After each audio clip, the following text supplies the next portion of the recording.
अगस्त 18 हमारी प्रतिदिन की रोटी मिनिस्ट्रीज की ओर से आप सबको नमस्कार। आज के संदेश का शीर्षक आराधना के त्योहार, क्रिस्टन होलबर्ग की ओर से।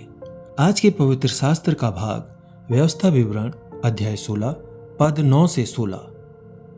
फिर जब तू खेत में हसुआ लगाने लगे तब से आरंभ करके 7 सप्ताह गिनना, तब अपने परमेश्वर यहोवा की आशीष के अनुसार उसके लिए स्वेच्छा बलि देकर सप्ताहों नामक पर्व मनाना, और उस स्थान में जो तेरा परमेश्वर यहोवा अपने नाम का निवास करने को चुन ले, अपने अपने बेटे बेटियों दास दासियों समेत तू और तेरे फाटकों के भीतर जो लेवीय हों, और जो परदेशी और अनाथ और विधवाएं तेरे बीच में हों, वे सब के सब अपने परमेश्वर यहोवा के सामने आनंद करें।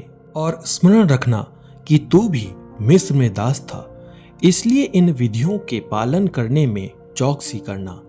तू जब अपने खलियान और अपने दाखमधु के कुंड में से सब कुछ इकट्ठा कर चुके, तब झोपड़ियों नामक पर्व 7 दिन मनाते रहना, और अपने इस पर्व में अपने अपने बेटे बेटियों दास दासियों समेत तू और जो लेवीय और परदेशी और अनाथ और विधवाएं तेरे फाटकों के भीतर हों, वे भी आनंद करें।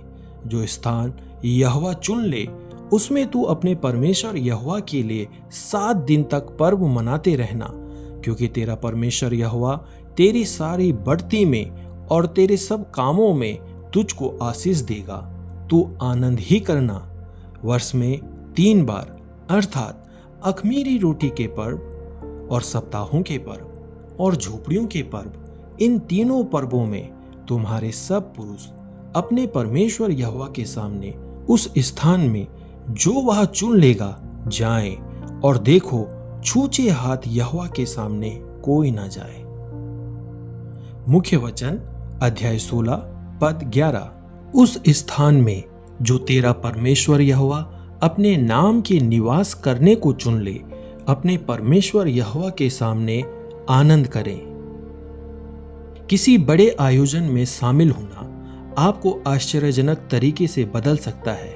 यूनाइटेड किंगडम और अमेरिका में कई दिनों तक चलने वाले समारोह में 1200 से ज्यादा लोगों से बातचीत करने के बाद शोधकर्ता डैनियल यूटकिन और उसके सहयोगियों ने पाया कि बड़े उत्सव हमारी नैतिक दिशा निर्देशों को प्रभावित कर सकते हैं, और यहाँ तक कि दूसरों के साथ संसाधनों का साझा करने की हमारी इच्छा को भी प्रभावित कर सकते हैं। उनके शोध में पाया गया कि 63% उपस्थित लोगों को उत्सव में एक परिवर्तनकारी अनुभव हुआ, जिसने उन्हें मानवता से ज्यादा जुड़ाव और दोस्तों, परिवार और यहाँ तक कि पूरी तरह से अजनबियों के प्रति ज्यादा उदार महसूस कराया।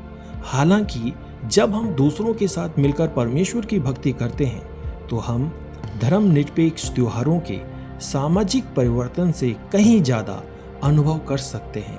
हम परमेश्वर से बातचीत करते हैं। परमेश्वर के लोगों ने निसंदेह उस संबंध का अनुभव किया होगा जब वे प्राचीन काल में पूरे वर्ष अपने पवित्र त्योहारों के लिए यरूशलेम में एकत्रित होते थे।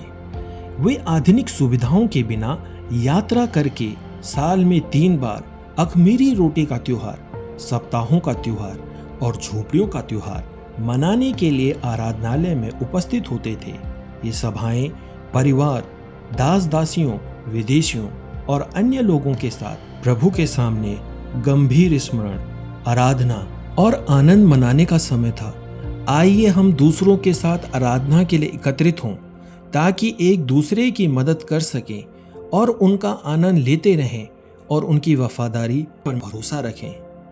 दूसरों के साथ आराधना के लिए एकत्रित होते समय आपने परमेश्वर के साथ संबंध की भावना का अनुभव कैसे किया है?